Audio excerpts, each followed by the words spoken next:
বন্ধুরা, আজকের আমার ভিডিওর বিষয়বস্তু হলো জেট প্ল্যান্টের জানুয়ারি মাসের পরিচর্যা।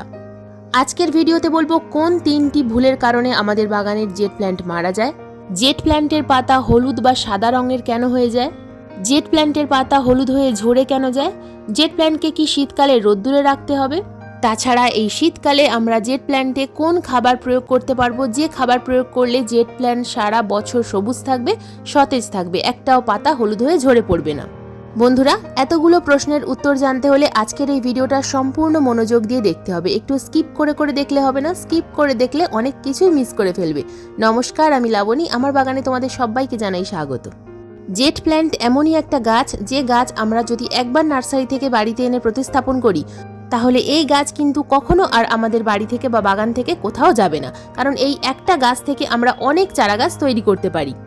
কিন্তু জেট প্ল্যান্ট নিয়ে সারা বছর কোনো সমস্যা না থাকলেও শীতকালে এই জেট প্ল্যান্টের গ্রোথ কমে যায়, পাতা হলুদ হয়ে ঝরে যায়, আরও বিভিন্ন ধরনের সমস্যা কিন্তু এই জেট প্ল্যান্টে শীতকালে হতে থাকে। তার কারণ শীতকাল হলো জেট প্ল্যান্টের ডরমেন্সি পিরিয়ড। শীতকালে জেট প্ল্যান্ট ভালো রাখতে গেলে জানতে হবে কয়েকটা পয়েন্ট। পয়েন্ট নাম্বার 1, এই সময় 3টে ভুলের কারণে আমাদের বাগানের জেট প্ল্যান্ট কিন্তু অনেক সময় মারা যায়। প্রথম ভুল, শীতকালে যদি তোমরা নার্সারি থেকে জেট প্ল্যান্ট কিনে এনে প্রতিস্থাপন করতে চাও, তাহলে জেট প্ল্যান্টকে এমন একটা মাটিতে প্রতিস্থাপন করতে হবে যে মাটি একেবারেই আঠালো বা চিটচিটে নয়। বন্ধুরা, জেট প্ল্যান্ট প্রতিস্থাপন করার আদর্শ সময় ফেব্রুয়ারি মাস। তবে এই সময় যদি তোমরা আমার মতো নার্সারি থেকে জেট প্ল্যান্ট কিনে এনে থাকো, তাহলে সেই জেট প্ল্যান্টকে প্রতিস্থাপন করবে ফেব্রুয়ারি মাসের শুরুতে। তো সেই সময় আমি কিন্তু অবশ্যই ভিডিও দিয়ে দেবো যে কিভাবে জেট প্ল্যান্ট প্রতিস্থাপন করতে হয়। আর যদি ছোট টব থেকে বড় টবে রিপোর্ট করতে চাও, তাহলেও ফেব্রুয়ারি মাসের শুরুতে কিন্তু রিপোর্ট করার আদর্শ সময়। দ্বিতীয় ভুল, জল এই সময় আমরা অতিরিক্ত একেবারেই প্রয়োগ করব না।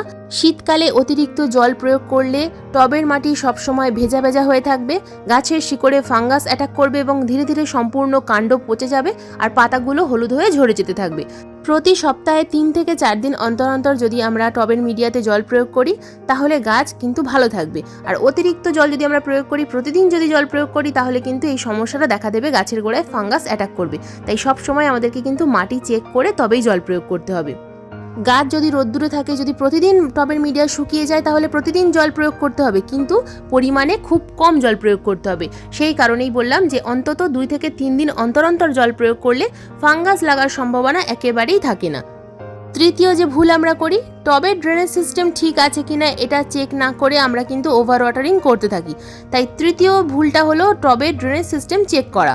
টবের ড্রেনেজ সিস্টেম অনেক সময় বন্ধ হয়ে যায়, জল প্রয়োগ করতে থাকি আমরা এবং মাটি গিয়ে গিয়ে ড্রেনেজ হোলটা বন্ধ হয়ে যায়, সেটা আমরা লক্ষ্য করি না এবং ধীরে ধীরে নিচের শিকড় পচে যেতে থাকে আর উপরের পাতাগুলো ঝরে যেতে থাকে। তাই অবশ্যই ড্রেনেজ সিস্টেম ঠিক আছে কিনা এই বিষয়টা আমাদেরকে কিন্তু প্রতি বছর অন্তত 2বার বা 3বার চেক করতে হবে। টবের নিচের ড্রেনেজ হোল কোনো সরু কাঠি বা মোটা কাঠির সাহায্যে নিচের দিকে ড্রেনেজ হোলটাকে একবার নাড়িয়ে দিতে হবে। যদি কোনো রকম খোলামকুচি থাকে সেটাকে একবার নাড়িয়ে দিতে হবে, তাহলে দেখতে হবে যে জলটা ঠিকঠাক পাস হচ্ছে কিনা। এই বিষয়টা একটু লক্ষ্য করলেই তাহলে কিন্তু তোমরা ড্রেনেজ হোলটা চেক করে নিতে পারবে। পয়েন্ট নাম্বার 2, এই সময় আমরা আমাদের বাগানের জেট প্ল্যান্টকে কি রোদ্দুরে রাখতে পারবো? এই প্রশ্নটা নিশ্চয়ই তোমরা অনেকেই ভাবছো যে এই সময় আমরা আমাদের বাগানের জেট প্ল্যান্টকে কোথায় রাখবো। শীতকালে জেট প্ল্যান্টকে রোদ্দুরে রাখা যায় সারাদিন, অথবা তোমরা সেমিসেড এরিয়ায় রাখতে পারো। যদি সারাদিন রোদ্দুরে রেখে দাও, তাহলে গাছের পাতা হালকা ফ্যাকাশে বর্ণের ধারণ করবে। আর যদি সেমিসেডের মধ্যে রাখতে পারো, তাহলে গাছের পাতা সবসময় সবুজ থাকবে।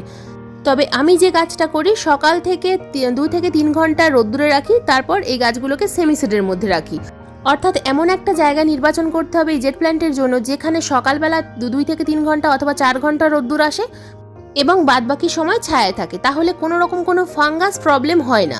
যদি একেবারেই আমরা ছায়া জায়গায় রেখে দিই, তাহলে অনেক সময় দেখা যায় যে গাছের পাতা হলুদ হয়ে ঝরে যাচ্ছে, টবের মাটি কিছুতেই শুকনো হচ্ছে না, যার ফলে গাছের শিকড়ে ফাঙ্গাস অ্যাটাক হচ্ছে এবং সম্পূর্ণ গাছটা হঠাৎ করে রুট রটের কারণে মারা যাচ্ছে। তো এই কারণেই আমি বলবো সকাল থেকে অন্তত 3 থেকে 4 ঘন্টা রোদ্দুরে রাখতে, তারপর বাদবাকি সময় যদি ছায়া থাকে তাহলেও কোনো সমস্যা হবে না।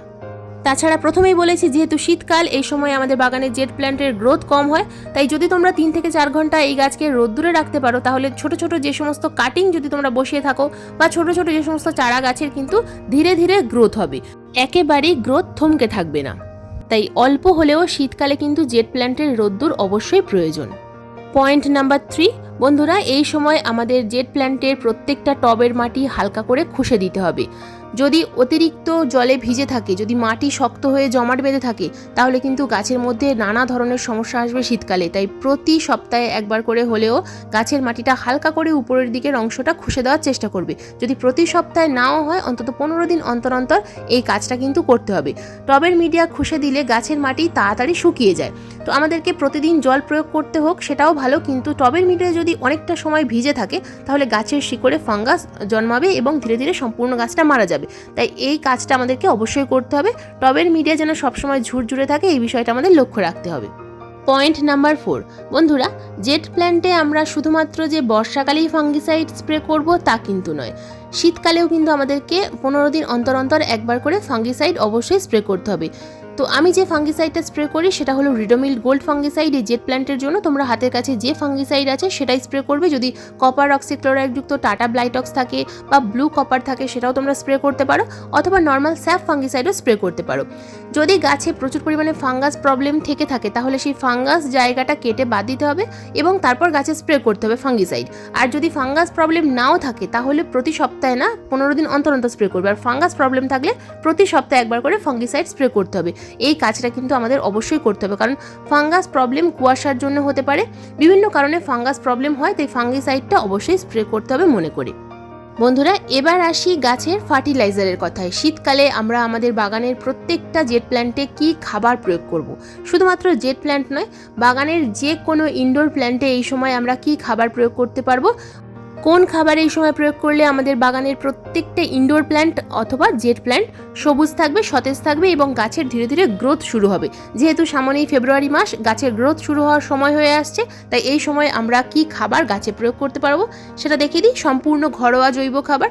তো প্রথমেই যে খাবারটা আমি এখানে রেখেছি এটা হলো চা পাতা, ইউজ করা চা পাতা। তো এটা গ্রিন টি, তোমরা যে কোনো চা পাতা এখানে ইউজ করতে পারো। আমি গ্রিন টি রেখেছি বলে এই নয় যে গ্রিন টি দিতে হবে। বাড়িতে যে চা পাতা ইউজ করো সেই চা পাতাই তোমরা কিন্তু এখানে প্রয়োগ করতে পারবে। তো চা পাতা ইউজ করার পর ধুয়ে তারপর রোদ্দুরে শুকনো করে স্টোর করে রেখে দিলে যে কোনো গাছে কিন্তু প্রয়োগ করতে পারবে। এটা নাইট্রোজেনের খুব ভালো সোর্স। তাছাড়া টবের মাটিকে অ্যাসিডিক করতে কিন্তু ভীষণভাবে সাহায্য করে। তো এরপর যেটা নিয়েছি সেটা হলো পেঁয়াজের খোসার গুঁড়ো। বন্ধুরা, এই পেঁয়াজের খোসার গুঁড়োর পরিবর্তে তোমরা কিন্তু এখানে পাকা কলার খোসার গুঁড়ো নিতে পারো। যে কোনো একটা, দুটোর মধ্যে যে কোনো একটা ইউজ করতে পারবে। তো ইউজ করা চা পাতার পরিবর্তে তোমরা এখানে ফ্রেশ চা পাতাও নিতে পারো। যদি ফ্রেশ চা পাতা নাও সেক্ষেত্রে হাফ চামচ। আর যেহেতু আমি ইউজ করা চা পাতা নিয়েছি সেই কারণে আমি এখানে 1 চামচ পরিমাণ, একটা 6 ইঞ্চি টবে 1 চামচ পরিমাণ দিয়ে দিলাম ইউজ করা চা পাতা। আর এখানে দিয়ে দিচ্ছি আমি 1 চামচ পরিমাণ পেঁয়াজের খোসার গুঁড়ো। যদি কলার খোসার গুঁড়ো দাও সেক্ষেত্রেও 1 চামচ পরিমাণ কলার খোসার গুঁড়ো এখানে দিতে হবে। তো টবের সাইজ বড় হলে খাবারের পরিমাণ কিন্তু বাড়িয়ে নিতে হবে। যদি টবের সাইজ এর থেকে বড় হয় তাহলে চা পাতা 2 চামচ পরিমাণ, ইউজ করা চা পাতা 2 চামচ পরিমাণ এবং পেঁয়াজের খোসার গুঁড়ো 3 চামচ পরিমাণ।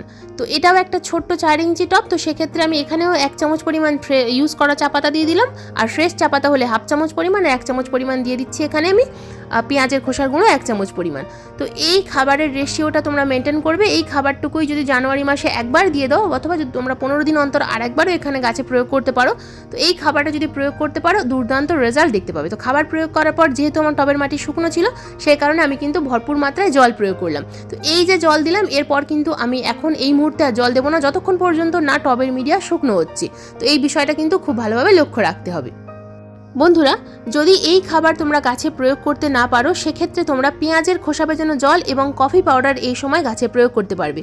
4টে পেঁয়াজের খোসা 1 লিটার জলের মধ্যে ভিজিয়ে রেখে দেবে।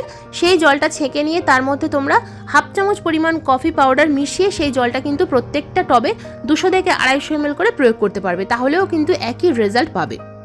যদি গ্রো ব্যাগের মধ্যে কোনো গাছ থাকে, ঠিক যেমন আমার আছে, তো এই গ্রো ব্যাগের মধ্যেই সামান্য খাবার প্রয়োগ করবে। এই মুহূর্তে রিপোর্ট করতে যেও না। যদি রিপোর্ট করতে চাও বলেই দিলাম যে ভুরভুরে মাটি, একদম ঝুরঝুরে মাটি তোমরা নিতে হবে। একেবারেই কোনো রকম আঠালো বা চিটচিটে মাটি নেওয়া যাবে না, তাহলে কিন্তু জেট প্ল্যান্টকে বাঁচানো যাবে না সারা বছরের জন্য। আমি যেহেতু এখন রিপোর্ট করছি না সেই কারণে আমি এই টবের এই গ্রো ব্যাগের মধ্যেই সামান্য খাবার প্রয়োগ করে রেখে দিচ্ছি।